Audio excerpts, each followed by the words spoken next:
អ្នកដតីអាចមើលងាយយើងអ្នកដតីអាចថាយើងមិនកើតប៉ុន្តែកុំឲ្យតែយើងម្នាក់ឯងថាខ្លួនឯងមិនកើត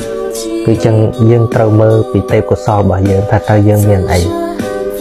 ហើយសម្រួចវាហើយប្រាប់ខ្លួនឯងថាយើងនឹងធ្វើបានចឹងហាក់ដូចជាការលួងលោមចិត្តរបស់ខ្លួនឯងដែរមានរឿងខ្លះយើងធ្វើបានតែអ្នកដតីធ្វើមិនបានយើងធ្វើរឿងខ្លះមិនបានដូចគេតែរឿងខ្លះគេក៏មិនបានធ្វើដូចយើងដែរត្រូវរៀនគ្មានទីបញ្ចប់ហើយយើងក៏មិនត្រូវតាំងខ្លួនថាយើងជាអ្នកចេះជាងគេនោះដែរជំងឺតួឯកនៃការចេះជាងគេគឺតែងតែជាជំងឺคล้ายទៅជាជំងឺអាត្មានិយមឬរហូតដល់អត្តនោម័តនឹងនាំមកនៅមហន្តអន្តរាយ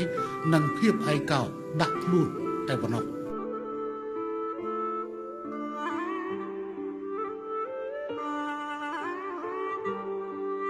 អ្នកដតីអាចមើលងាយយើងអ្នកដតីអាចថាយើងមិនកើតប៉ុន្តែកុំឲ្យតែយើងម្នាក់ឯងថាខ្លួនឯងមិនកើត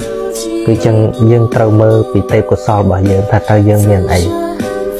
ហើយសម្រួចវាហើយប្រាប់ខ្លួនឯងថាយើងនឹងធ្វើបានចឹងហាក់ដូចជាការលួងលោមចិត្តរបស់ខ្លួនឯងដែរមានរឿងខ្លះយើងធ្វើបានតែអ្នកដតីធ្វើមិនបានយើងធ្វើរឿងខ្លះមិនបានដូចគេតែរឿងខ្លះគេក៏មិនបានធ្វើដូចយើងដែរត្រូវរៀនគ្មានទីបញ្ចប់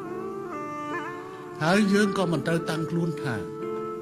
យើងជាអ្នកចេះជាងគេនោះដែរជំងឺតួឯកនៃការចេះជាងគេគឺតែងតែជាជំងឺคล้ายទៅជាជំងឺអាត្មានិយមឬរហូតដល់អត្តនោម័តនឹងនាំមកនៅមហន្តរាយនិងភាពឯកោដាក់ខ្លួនតែប៉ុណ្ណោះ